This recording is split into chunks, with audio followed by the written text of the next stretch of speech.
What's going on, guys? This is Carl with the Racerred channel, out here riding the mighty 2008 YCF Yamaha R1. It's been a while since I've ridden this bike. I've been doing a lot of riding on the new beta. Put Lucille tubes in that bike. That was a bear. Took me a couple hours once I figured it out. 4 hours probably total. Yeah, that was a difficult install, but I got it done. Lots of stuff going on in the news, of course. You know, I heard on a Joe Rogan podcast a while back that they were kind of discussing how it's not good for you to see everything that's going on in the world. And that's 100% true. You're not supposed to know every single time somebody dies. In fact, you're not supposed to watch videos of it. You're not supposed to be able to see it. It was only 50 years ago, 100 years ago, that papers would come out and that's how you found out about things. But there were all kinds of bad things happening around the world occasionally back then, but nobody really knew about it, and it wasn't integrated into their personal lives so much.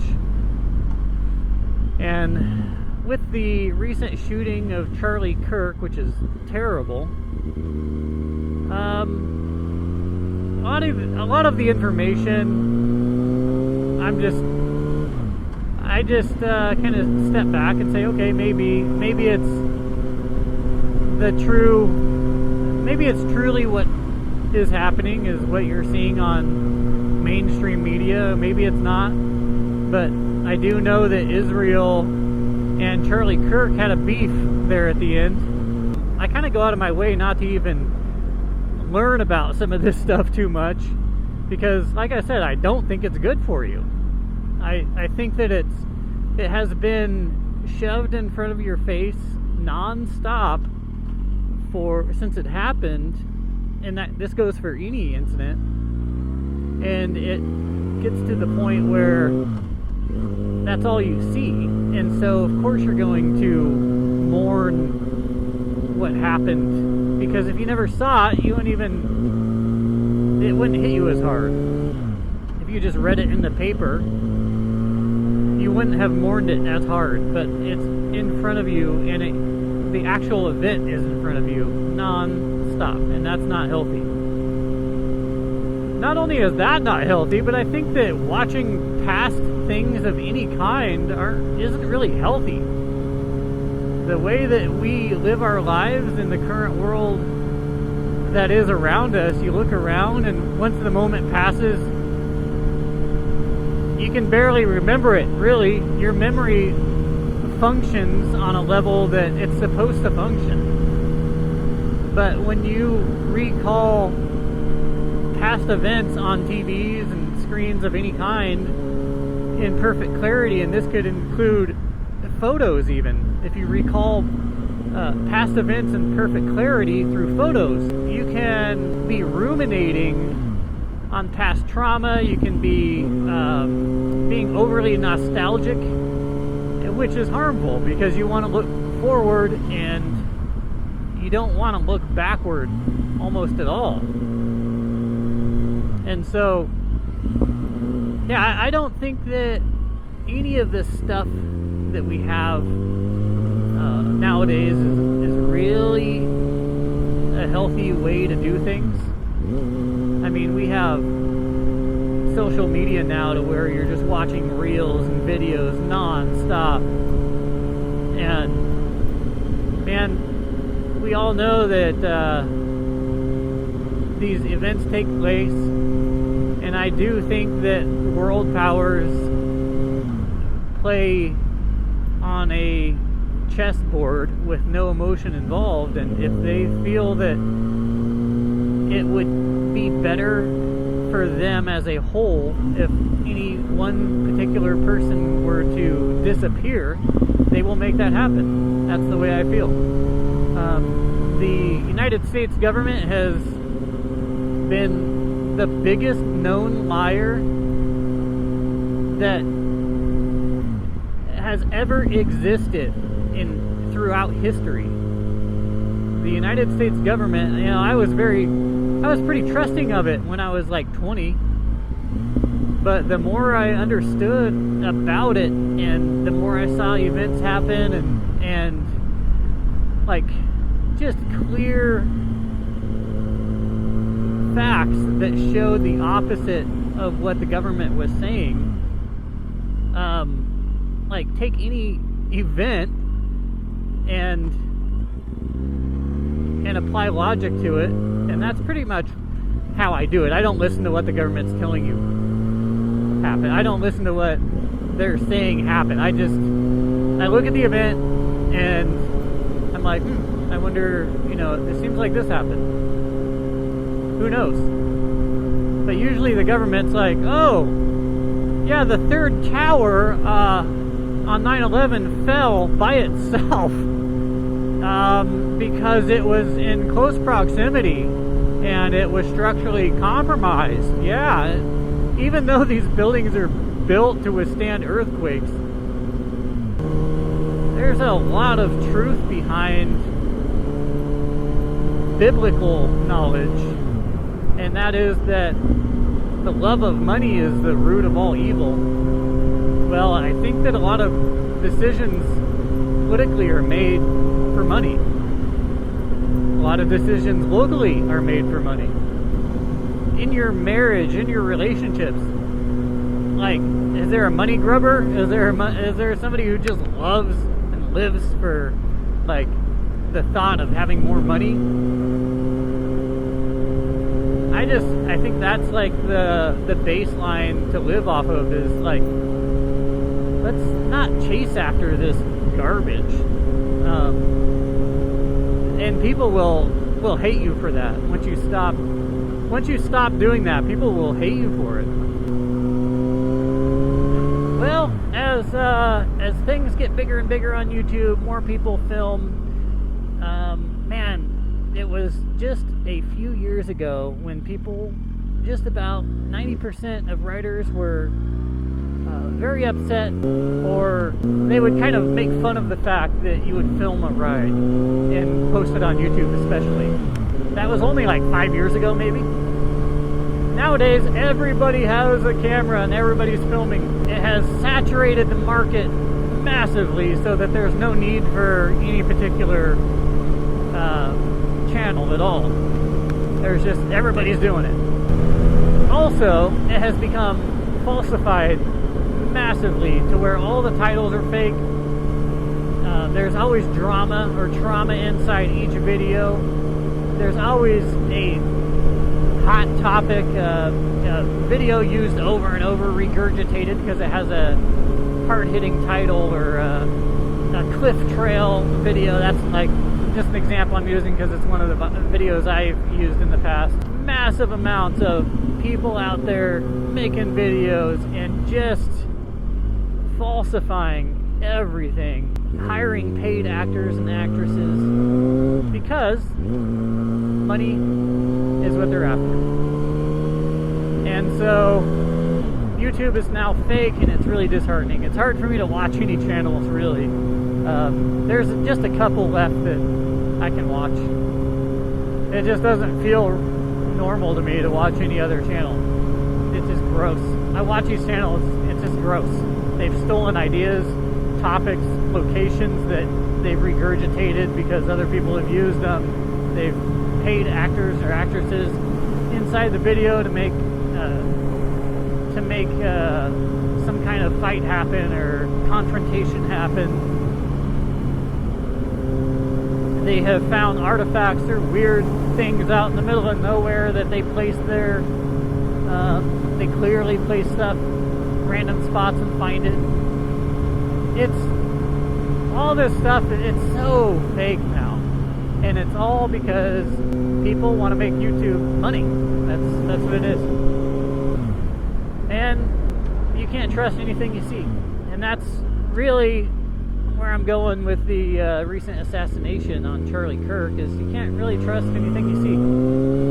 people will say that you're not allowed to think critically. They'll say that it's detrimental to think critically. If you take each event and you just explore it as a rational thinker, people will hate you for that. And with this recent assassination, the people involved were evil, and it doesn't matter if the person they found did it, or maybe it was an entity or government that did it. Whatever the case may be, whoever did it is 100% flat out satanic. They are the epitome of everything that is evil. I mean, there's nothing more disgusting.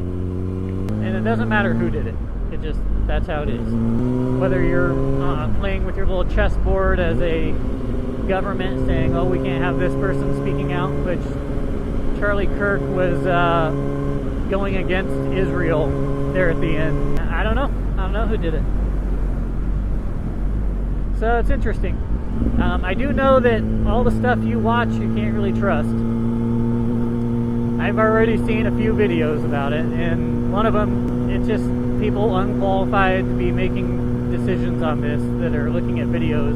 Basically, there's an AI video where they've upscaled it and increased the quality of the video so that it was, well, better quality.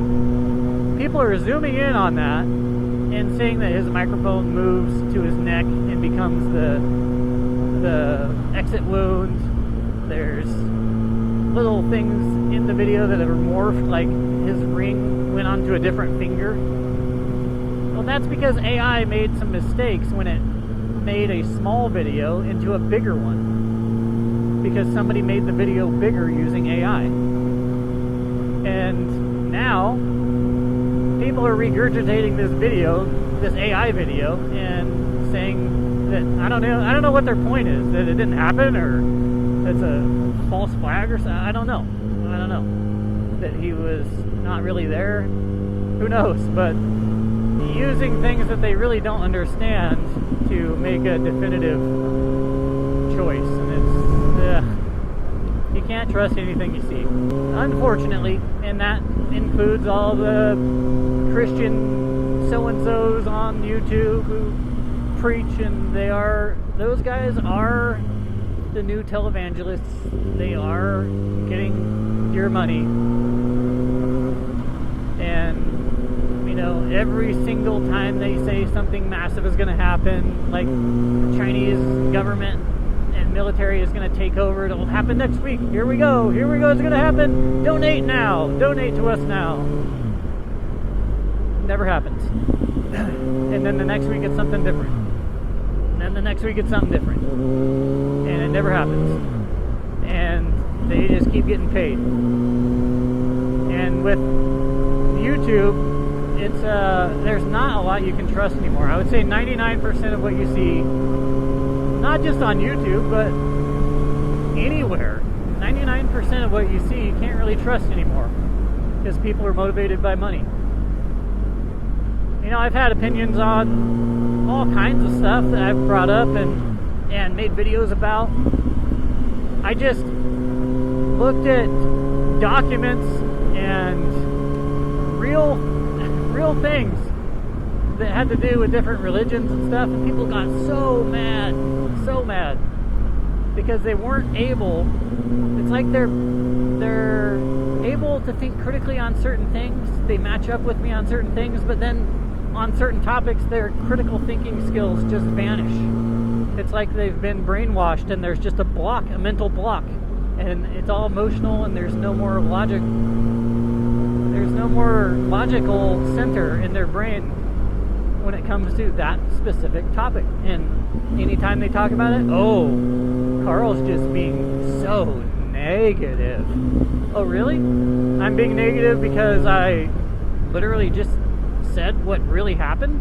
Back on the topic of, the falsehoods that we see, what can you trust anymore? There's hardly anything. And the root of all evil is the love of money. And we all know people love that money. That's why when you get out of the matrix and you're able to take care of yourself and take care of your family and be healthy and happy, people get enraged. They can't stand it. The little demon inside of them's like, why aren't you going to work? Why aren't you in jail like the rest of us? There are still some good people out there who just make real content.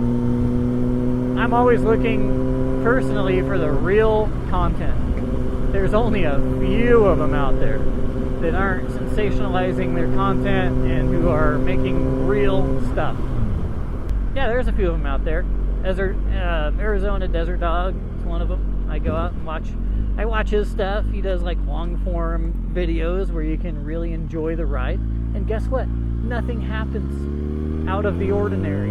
He rides a motorcycle. He might fall over or something, but he's not getting attacked by a stranger. He's not getting mugged or attacked by a pet rattlesnake that he put in the trail, or whatever it is. He's not finding a missing person and then doing a fake phone call to the authorities. He's not saying shots fired and then pretending like something's happening. He's not, all that stuff. It's just a non-stop inundation of, you're just inundated with massive amounts of falsehoods. And that's essentially what YouTube has become. And my point is that it's not just YouTube, it's what you see in the news, because people are motivated by money. They're getting paid by sponsors on the channel, getting paid by product placement, getting paid by ads, getting paid per view, and that's what motivates them. That's the only motivating factor for them. And so upscale that times 1,000 or 1,000,000, and you have the political world where people live and die by the billions of dollars. And if you start speaking badly about them, or and they feel like it'll be detrimental to their overall outlook, the public's overall outlook on them, you're dead. You're dead.